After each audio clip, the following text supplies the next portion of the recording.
Chapter number 9 पाचन तंत्र। पाचन तंत्र की यदि बात करें तो पाचन तंत्र में कौन कौन सी प्रक्रियाएं होती हैं, सबसे पहले उसके बारे में जान लेते हैं। सबसे पहले पाचन में होता है भोजन का अंतःकरण, फिर होता है पाचन, फिर होता है अवशोषण, फिर होता है स्वांगीकरण और फिर होता है मल त्याग। ठीक है। पाचन तंत्र में की मतलब पाचन तंत्र में आता है आहार नाल। आहार नाल की लंबाई की बात करें 30 से 35 फीट इसकी लंबाई होती है। इसमें सबसे पहले आता है मुख गुहा। ठीक है, सबसे पहले मुख गुहा आती है। मुख गुहा की यदि बात करें तो भोजन का पाचन जो होता है वह मुख गुहा से स्टार्ट हो जाता है। ठीक है, और मुख गुहा में क्या उपस्थित होती है, दांत और जीभ। तो सबसे पहले हम बात करेंगे दांत की। दांत की बात करें, दांत भोजन का यांत्रिक रूप से पाचन करता है। ठीक है, दांत जो होता है वह भोजन का यांत्रिक रूप से पाचन करता है। मनुष्य द्विबारदंती प्राणी है और मनुष्य गर्तदंती प्राणी है। ठीक है, इसके 2 बार दांत आते हैं। पहली बार जो दांत आते हैं उन्हें दूध के दांत कहा जाता है और दूसरी बार द्वितीयक दांत आते हैं। ठीक है, प्राथमिक दंत सूत्र तुमसे पूछे जाए तो कितना होता है, 2102 2102 होता है प्राथमिक दंत सूत्र। और द्वितीयक दंत सूत्र की बात करें, द्वितीयक दांत सूत्र क्या होता है तो 2123 और 2123 होता है। ठीक है, 2123/2123 से होता है। मनुष्य में दूध के दांत कितने होते हैं, 20 होते हैं। अब मनुष्य में 4 प्रकार के दांत होते हैं, कृतंक, रत्नक, अग्रचवर्णक और चवर्णक। ठीक है, कृतंक की बात करें तो 4 जोड़ी दांत होते हैं जो कि भोजन को कुतरने या काटने का काम करते हैं। रत्नक की बात करें 2 जोड़ी दांत होते हैं जो कि भोजन को फाड़ने का काम करते हैं या विशेषीय अंग है। अग्रचवर्णक की बात करें 4 जोड़ी दांत होते हैं जो कि भोजन को पीसने का काम करते हैं। और जो चवर्णक दांत होते हैं वे 6 दांत होते हैं, 6 जोड़ी दांत होते हैं, ये भी भोजन को पीसने का काम करते हैं। अंतिम चवर्णक जो दांत होता है इसे बुद्धिदंत या अक्लदाड़ कहा जाता है क्योंकि ये 20 वर्ष की उम्र के बाद उगता है। ठीक है, इसके बाद हम बात करें, देखो पीने के पानी में यदि फ्लोरीन क्या दिखता है तो फ्लोरोसिस रोग होता है। इसमें क्या होता है, एनिमल जो होती है वो क्षतिग्रस्त हो जाती है और पीलापन दिखाई देने लगता है दांतों का। ठीक है, और इसके बाद हम बात करें, यदि पीने के पानी का पीएच वैल्यू 5.5 पर से कम है तो दांतों में सड़न पैदा होने लगती है। ठीक है, दांतों का आधारीय भाग डेंटिन या डेंटाइन कहलाता है। इसका रंग पीला होता है। इस पर सफ़ेद रंग की एक परत चढ़ी होती है, इसे एनिमल कहा जाता है जो कि मानव शरीर का सबसे मजबूत पदार्थ है। ठीक है, इसके बाद हम बात करें तो बच्चों में सबसे पहले कौन से दांत आते हैं, कृतंक दांत आते हैं। और जो हाथी के दिखाई देने वाले दांत होते हैं वे ऊपरी कृतंक का हिस्सा होते हैं और हाथी में 14 ही दांत होते हैं। इसके बाद हम बात करें स्तनधारियों में सबसे ज़्यादा दांत घोड़े और सुअर में होते हैं, इनमें 44 दांत पाए जाते हैं। शाकाहारी जीवों में रत्नक दांत नहीं पाए जाते हैं। शाकाहारी जीवों में कौन से दांत नहीं पाए जाएंगे तुमसे पूछा जाए तो रत्नक दांत नहीं पाए जाते हैं। ऊपरी जबड़े को मैक्सिलरी जबड़ा जबकि निचले जबड़े को मैंडिबुलर जबड़ा कहा जाता है। ठीक है, इसके बाद हम बात करेंगे जीव की। जीव भी भोजन का यांत्रिक रूप से पाचन करता है। जीव का मुख्य कार्य होता है स्वाद का अनुभव कराना और अन्य कार्य इसका होता है बोलना। ठीक है, बोलना। जीभ पर स्वाद का अनुभव कराने के लिए स्वाद कलिका और स्वाद पेपला होती है। ठीक है, स्वाद पेपला होती है। जीभ पर चार प्रकार की स्वाद पेपला होती है। ठीक है, 4 प्रकार की स्वाद पेपला होती है और इन्हीं पर ही स्वाद कलिकाएं पाई जाती हैं। ठीक है, स्वाद पेपला कौन कौन सी होती है, ठीक है, फिलीफॉर्म, फंजीफॉर्म, फॉलिएट और सर्कमबैलेट। ठीक है, फिलीफॉर्म की बात करें तो सबसे ज़्यादा मात्रा में यही पाई जाती हैं। ठीक है, फंजीफॉर्म, फॉलिएट और सर्कमबैलेट, इन तीनों पर ही स्वाद कलिकाएं होती हैं। और सर्कमबैलेट की बात करें तो सर्कमबैलेट सबसे बड़े आकार की स्वाद पेपला होती है। मनुष्य की जीभ पर लगभग 6 से 8 हज़ार क्या पाई जाती हैं, स्वाद कलिकाएं पाई जाती हैं जो कि स्वाद पेपलाओं के ऊपर होती हैं। जीभ का आगे का भाग जो होता है वह मीठे का अनुभव कराता है, पीछे का भाग कड़वा अनुभव कराता है, साइड के जो भाग होते हैं खट्टा और नमकीन भाग का अनुभव कराते हैं और मध्य का जो भाग होता है वह उमामी स्वाद का अनुभव कराता है, एक नए स्वाद का अनुभव कराता है जिसे उमामी स्वाद कहा जाता है। ठीक है, अब हम बात करेंगे लार की बात करें तो यह भोजन का रासायनिक रूप से पाचन करती है। ठीक है, लार की बात करें तो भोजन का रासायनिक रूप से पाचन करती है। लार की बात करें, लार में 98% तो पानी होता है। ठीक है, और 2% इसमें एंजाइम पाए जाते हैं। ठीक है, कौन से एंजाइम पाए जाते हैं, लाइसोजाइम, ठीक है, एमाइलेज, लार में कौन कौन से एंजाइम पाया जाता है, टाइलिन और लाइसोजाइम एंजाइम पाए जाते हैं। ठीक है, टाइलिन और लाइसोजाइम एंजाइम पाए जाते हैं। ठीक है, टाइलिन को क्या कहता है, लार एमाइलेज कहा जाता है। ठीक है, टाइलिन और लाइसोजाइम एंजाइम। टाइलिन क्या करता है, ये स्टार्च का पाचन करता है। ठीक है, स्टार्च को माल्टोज में तोड़ देता है, यानी कि ये कार्बोहाइड्रेट का पाचन करता है।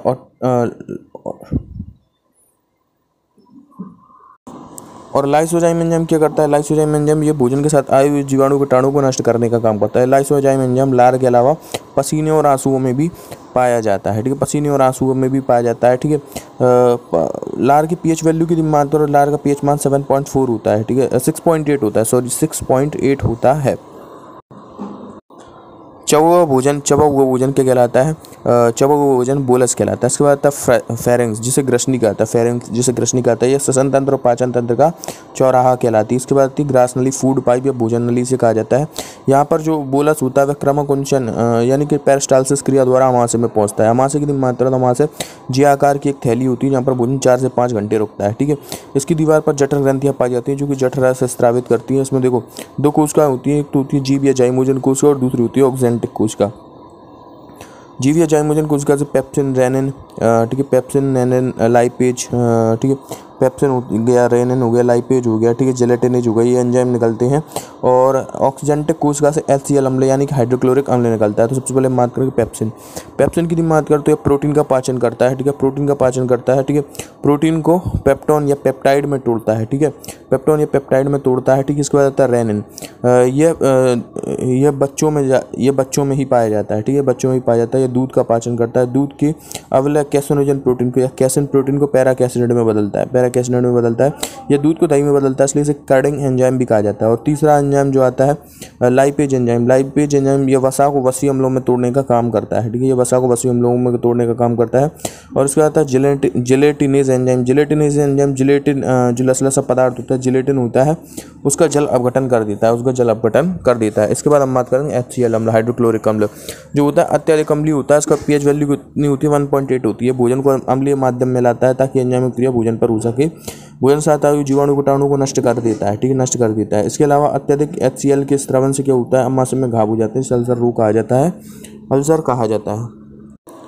नोट, प्रोटीन का मुख्य रूप से पाचन कहाँ पर होता है? अमाशय में होता है। और अधपचा भोजन क्या कहलाता है? कायम कहलाता है, ठीक है, अधपचा हुआ भोजन क्या कहलाता है? कायम कहलाता है। इसके बाद आता है छोटी आंत। छोटी आंत की मात्रा देखो, छोटी आंत के तीन भाग होते हैं, डियोडेनम, जूजेनम और इलियम, ठीक है। डियोडेनम की बात करें तो यहाँ पर यकृत अग्नाशय नलिकाओं द्वारा यकृत अग्नाशयी रस आकर मिलता है, यकृत अग्नाशयी रस आकर मिलता है, ठीक है। डियोडेनम, जूजेनम, इलियम। इलियम की बात करें तो इलियम में अंगुलियों के समान संरचनाएं पाई जाती हैं जिन्हें क्या कहता है? अंगुलियों के समान संरचनाएं पाई जाती हैं जिन्हें क्या कहता है? अंगुलियों के समान संरचनाएं पाई जाती हैं जिन्हें क्या कहता है? विली कहा जाता है, ठीक है, क्या कहता है? बिली कहा जाता है, बिली कहा जाता है। ये क्या कार्य करती हैं? ये न्यूट्रिएंट्स को, भोजन में जो न्यूट्रिएंट पोषक पदार्थ होते हैं उन्हें चूसने का काम करती है। यानी कि देखो भोजन का अंतिम रूप से पाचन छोटी आंत में होता है। भोजन का सबसे ज़्यादा अवशोषण जो होता है वह छोटी आंत में ही होता है, ठीक है, छोटी आंत में ही आंत्ररस की क्रिया भोजन पर होती है। तो अब हम छोटी आंत में जानेंगे। देखो छोटी आंत की लंबाई कितनी होती है? 6 मीटर होती है, लगभग इसकी लंबाई कितनी होती है? 6 मीटर होती है। छोटी आंत की बात करें तो देखो छोटी आंत में सबसे पहले पित्तरस आकर मिलता है, ठीक है। पित्तरस की मात्रा, पित्तरस का pH मान 7.7 होता है, अर्थात ये क्षारीय प्रकृति का होता है। कैसा होता है? क्षारीय प्रकृति का होता है, पीले रंग का होता है, ठीक है। कैसे रंग का होता है? पीले रंग का होता है। इसकी उत्पत्ति कहाँ से होती है? इसकी उत्पत्ति यकृत से होती है और यकृत से निकलकर ये पित्ताशय पक्वाशय में एकत्रित होता है जो कि नाशपाती के आकार की एक थैली होती है, ठीक है, नाशपाती के आकार की थैली होती है। इसमें किसी प्रकार कोई पाचक एंजाइम नहीं पाए जाते, लेकिन ये क्या करता है? वसा का एमल्सिफिकेशन कर देता है, वसा को छोटी छोटी बूंदों में तोड़ देता है, जिसे क्या कहा जाता है? वसा का एमल्सिफिकेशन कहा जाता है, जिससे वसा का पाचन करना आसान हो जाए। साथ ही इसमें 2 वर्णक पाए जाते हैं, बिलिरुबिन और बिलिबर्डिन। बिलिरुबिन जो होता है वह पीले रंग का होता है, बिलिबर्डिन जो होता है हरे रंग का होता है। इसमें 2 सोडियम लवण भी पाए जाते हैं, सोडियम ग्लाइकोकोलेट और सोडियम टोरोकोलेट, ठीक है, सोडियम ग्लाइकोकोलेट और सोडियम टोरोकोलेट। इसके बाद आता है अग्नाशयी रस। अग्नाशयी रस की मात्रा, जो अग्नाशयी रस होता है इसका उत्पादन अग्नाशय से होता है और यह विरसंग नलिकाओं द्वारा छोटी आंत में पहुंचता है, ठीक है। कहाँ पर पहुंचता है? छोटी आंत, विरसंग नलिका द्वारा डियोडेनम में पहुंचता है, छोटी आंत में पहुंचता है। इसके pH वैल्यू भी, ये भी क्षारीय प्रकृति का होता है, ये 8 से अधिक होती है। इसकी pH वैल्यू कितनी होती है? 8 से अधिक होती है, ठीक है। अब अग्नाशयी रस की बात करो तो अग्नाशयी रस में कौन कौन से एंजाइम निकलते हैं? तो एमाइलेज, लाइपेज, ट्रिप्सिन, काइमोट्रिप्सिन, ठीक है, amylase, lipase, trypsin, chymotrypsin, carboxypeptidase और न्यूक्लियस, ठीक है, कार्बोक्सीपेप्टाइडेज और न्यूक्लियस, ठीक है। एमाइलेज की बात करो तो एमाइलेज क्या करता है? एमाइलेज जो है वो कार्बोहाइड्रेट का पाचन करता है, ठीक है। लाइपेज क्या करता है? लाइपेज लाइपेज जो होता है वह प्रोटीन का पाचन करता है, ठीक है, सॉरी, वसा का पाचन करते हैं। एमाइलेज कार्बोहाइड्रेट का पाचन, लाइपेज जो होता है वह वसा का पाचन करता है, वसा का पाचन करता है। Amylase, lipase, trypsin. ट्रिप्सिन किसका पाचन करता है? तो ये प्रोटीन का पाचन करता है, ये प्रोटीन को पेप्टाइड में तोड़ता है, ठीक है, प्रोटीन का पाचन करता है। Amylase, lipase, trypsin. काइमोट्रिप्सिन क्या करता है? काइमोट्रिप्सिन की मात्रा तो यह वयस्कों में दूध का पाचन करता है, ठीक है, वयस्कों में दूध का पाचन करता है, दूध के कैसेन प्रोटीन को पैराकैसिनेड में बदलता है। और उसके बाद आता है कार्बोक्सीपेप्टाइडेज। ठीक है, कार्बोक्सीपेप्टाइडेज क्या करता है, ये पेप्टोन ये क्या करता है, पेप्टॉन्स को पेप्टाइड का पाचन करके उन्हें अमीनो अम्लों में बदल देता है। पेप्टाइड का पाचन करके उन्हें अमीनो अम्लों में बदलता है। और न्यूक्लियस क्या करता है, न्यूक्लिक अम्ल को न्यूक्लियोटाइड में बदलता है। ठीक है, न्यूक्लियोटाइड में बदलता है। ठीक है, न्यूक्लियोटाइड में बदलता है। ठीक है, पूर्ण पचा हुआ भोजन क्या कहलाता है, कायल कहलाता है। पूर्ण पचा हुआ भोजन कायल कहलाता है। और भोजन का अंतिम रूप से पाचन छोटी आंत में हो जाता है। ठीक है, अग्नाशयी रस को पूर्ण पाचक रस कहा जाता है, क्योंकि इसमें सभी को कार्बोहाइड्रेट, वसा और प्रोटीन सभी को पचाने के लिए सभी एंजाइम पाए जाते हैं, इसलिए अग्नाशयी रस को पूर्ण पाचक रस कहा जाता है। अब आता है आंत रस की बात करें तो छोटी आंत की दीवारों पर लिवर कोहन की दरारें पाई जाती हैं। ठीक है, क्या पाया जाता है, लिवर कोहन की दरारें पाई जाती हैं, जिनमें ब्रूनर ग्रंथियाँ पाई जाती हैं। और इन ब्रूनर ग्रंथियों से ही आंत्रस निकलता है। और आंत्रस में कौन कौन से 3 एंजाइम हमें याद रखने, एरेप्सिन क्या करता है, एरेप्सिन की बात करें तो देखो ये पॉलीपेप्टाइड को, ठीक है, एरेप्सिन क्या करता है, पॉलीपेप्टाइड जो होता है पॉलीपेप्टाइड को अमीनो अम्लों में बदलता है, यानी कि प्रोटीन का पाचन करता है। दूसरा होता है ग्लाइसाइडेज एंजाइम। ठीक है, ग्लाइसाइडेज एंजाइम, ठीक है, ये क्या करता है, पॉलीसैकेराइड को डाइसैकेराइड और मोनोसैकेराइड में बदलता है। ठीक है, मोनोसैकेराइड में बदलता है। और उसके बाद आता है आर्जिनिन एंजाइम क्या करता है, ये आर्जिनिन को यूरिया में बदलता है। ठीक है, पूर्ण पचे हुए भोजन को कायल कहा जाता है। ठीक है, इसके बाद आते हैं बड़ी आंत की लंबाई कितनी होती है, लगभग 1.5 मीटर होती है। ठीक है, इसके 3 भाग होते हैं, colon, rectum, caecum, colon, rectum. ठीक है, सीकम, सबसे पहले सीकम आता है। सीकम की मात्रा, सीकम में बर्मी फ्रॉम अपेंडिक्स लगा होता है, जो कि एक अवशेषी अंग होता है, एक अवशेषी अंग होता है। जानवरों में यह ज़्यादा विकसित होता है और यह सेल्यूलोज का पाचन करता है। इसी में पाया जाता है ई कोलाई, एस्चेरिचिया कोलाई, जिसे मानव मित्र जीवाणु कहा जाता है। और इसी जीवाणु की मदद से विटामिन का संश्लेषण भी करते हैं। ठीक है, बड़ी आंत में विटामिन का संश्लेषण भी होता है। ठीक है, ठीक है, बड़ी आंत में किसी प्रकार कोई पाचन नहीं होता है, यहाँ पर केवल अवशोषण होता है और ज़्यादातर जल का अवशोषण यहाँ पर होता है। इसके बाद हम बात करेंगे भोजन का अवशोषण। ठीक है, भोजन का अवशोषण कहाँ पर होता है, भोजन का अवशोषण मुख से स्टार्ट हो जाता है। मुख में जल, खनिज, लवण और औषधीय दवाओं का अवशोषण होता है। ठीक है, औषधियों यानी कि दवाओं का अवशोषण होता है। ठीक है, इसके बाद अमाशय की बात करें तो अमाशय में देखो बहुत सी चीज़ों का अवशोषण होता है, लेकिन एल्कोहल का तुमसे पूछा जाए, एल्कोहल का अवशोषण होता है तो ये अमाशय में ही होता है। इसके अलावा कार्बोहाइड्रेट, खनिज, लवणों का भी अवशोषण होता है। फिर सबसे ज़्यादा अवशोषण तुमसे पूछा जाए कहाँ होता है, तो छोटी आंत में सबसे ज़्यादा अवशोषण देखने को मिलेगा। भोजन से सबसे ज़्यादा अवशोषण छोटी आंत से होता है, क्योंकि यहाँ पर एल्वियोली पाई जाती है। ठीक है, विली पाई जाती है। ठीक है, एल्वियोली नहीं, विली पाई जाती है, विली पाई जाती है। माइक्रोवियोली या रसांकुर यहाँ पर पाए जाते हैं। और बड़ी आंत में औषधि लवणों और जल का सबसे ज़्यादा अवशोषण देखने को हमें मिलता है। स्वांगीकरण क्या होता है, ठीक है, स्वांगीकरण ग्लूकोज को ग्लाइकोजन के रूप में स्टोर करके रख देना क्या कहलाता है, स्वांगीकरण कहलाता है। ठीक है, स्वांगीकरण कहलाता है। इसके बाद पाचन संबंधी ग्रंथियाँ, पाचन संबंधी ग्रंथियों की बात करें सबसे पहले आती है लार ग्रंथि। लार ग्रंथि की बात करें, मनुष्य में 3 जोड़ी लार ग्रंथि होती है। सबसे पहले होती है पैरोटिड लार ग्रंथि, जो कि गाल में पाई जाती हैं, 2 होती हैं। ठीक है, इसके बाद आती है सबलिंगुअल लार ग्रंथि, जीभ के नीचे पाई जाती हैं, ये भी 2 होती हैं। और एक साथ ही सब मैक्सिलरी और सब मैंडिबुलर लार ग्रंथि, सब मैक्सिलरी और सब मैंडिबुलर लार ग्रंथि, ये जबड़ों के पास पाई जाती है। लार ग्रंथियों के बाद आते हैं यकृत की बात करें तो यकृत जो होती है मानव की सबसे बड़ी ग्रंथि और मानव की सबसे बड़ी बहिस्त्रावी ग्रंथि होती है। ठीक है, बहिस्त्रावी ग्रंथि होती है यकृत। यह बाइलोब्ड अर्थात द्विपालीय होती है, जो कि किससे जुड़ी होती है भैया, लिगामेंट द्वारा, कैल्सिफॉर्म लिगामेंट से ये आपस में जुड़ी होती है। ठीक है, यह उदर गुहा में पाई जाती है, राइट साइड। ठीक है, यानी कि राइट साइड ये पाई जाती है उदर गुहा में। ठीक है, उदर गुहा में ये राइट साइड पाई जाती है। और इसके बाद हम बात करें तो इसके चारों तरफ एक झिल्ली भी पाई जाती है, और इस झिल्ली को क्या कहा जाता है, इस झिल्ली को कहा जाता है ग्लिसन्स कैप्सूल। ठीक है, ग्लिसन्स कैप्सूल इस झिल्ली को कहा जाता है। ठीक है, यकृत का वजन 1.5 से 2 किलो होता है। यकृत का वजन क्या होता है, 1.5 से 2 किलो होता है। यकृत की कोशिकाओं को क्या कहता है, हेपेटिक कहा जाता है। इन्हीं कोशिकाओं पे कुफर सेल्स भी पाई जाती हैं। कुफर सेल्स क्या करती हैं, एंटीजन और रोगकारों का भक्षण करती हैं। ठीक है, एंटीजन और रोगकारकों का भक्षण करने का काम करती हैं। यकृत मानव शरीर की एकमात्र अंग है जिनमें पुनर्जनन की क्षमता बहुत ज़्यादा पाई जाती है, यानी कि अपने आप को रिपेयर कर लेता है। अब हम देखेंगे यकृत के कार्य की यकृत की क्या कार्य होती है। सबसे पहला महत्वपूर्ण कार्य है ये पित्तरस को स्रावित करता है, ठीक है। ये किसे स्रावित करता है?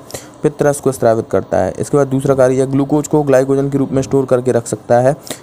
इस प्रक्रिया क्या कहता है? ग्लाइकोजेनेसिस कहा जाता है। और आवश्यकता पड़ने पर पुनः ग्लाइकोजन को ग्लूकोज में कन्वर्ट कर देता है, ठीक है, कन्वर्ट कर देता है। इसके अलावा यह अमोनिया का उत्सर्जन करता है, लेकिन यह हानिकारक अमोनिया को यूरिया में कन्वर्ट कर देता है, ठीक है, यूरिया में कन्वर्ट करता है। इसके अलावा यह विटामिन ए और विटामिन डी को स्टोर करके रखता है, लोहा और कॉपर तत्वों को स्टोर करके रखता है, ठीक है, विटामिन ए और विटामिन डी लोहा और कॉपर तत्वों को। इसके अलावा जो सभी प्रोटीन होते हैं, जो प्लाज्मा में उपस्थित प्रोटीन होते हैं, वे यकृत में इनका निर्माण होता है। इनका निर्माण कहाँ पर होता है? यकृत में ही होता है। ये निराविषीकरण करता है, निराविषीकरण करता है। और भोजन में जहर देकर मारे गए व्यक्ति की जाँच के लिए लीवर की ही जाँच की जाती है। नोट: अमोनिया का निर्माण जो होता है वह प्रोटीन विघटन के फलस्वरूप होता है। अब हम देखेंगे अग्नाशय। अग्नाशय की मात्र मानव शरीर की एकमात्र जटिल मिश्रित ग्रंथि है, जो कि अंतःस्रावी ग्रंथि और बहिःस्रावी ग्रंथि दोनों की तरह कार्य करती है और मानव शरीर की दूसरी सबसे बड़ी ग्रंथि है। देखो, यह बहिःस्रावी ग्रंथि की तरह कार्य करेगी तो एंजाइम निकालेगी। एंजाइम कौन कौन से निकालती है? एंजाइम की मात्रा हम देख चुके हैं, amylase, lipase, trypsin, chymotrypsin, carboxypeptidase और न्यूक्लियेज, ये एंजाइम निकालती है। और अंतःस्रावी ग्रंथि की तरह कार्य करती है तो यह हार्मोन निकालती है, ठीक है। अब यहाँ पर क्या लैंगर-हैंस का द्वीप समूह, लैंगर-हैंस की द्वीप समूह की कोशिकाएं पाई जाती हैं, जिनमें होती है अल्फा कोशिका, बीटा कोशिका, अल्फा बीटा डेल्टा कोशिका और पीपी कोशिका, ठीक है। अल्फा कोशिका से ग्लूकोन या ग्लूकागोन नामक हार्मोन निकलता है, जो कि क्या करता है ग्लूकोज को ग्लाइकोजन के रूप में स्टोर कर देता है, यानी कि क्या करता है?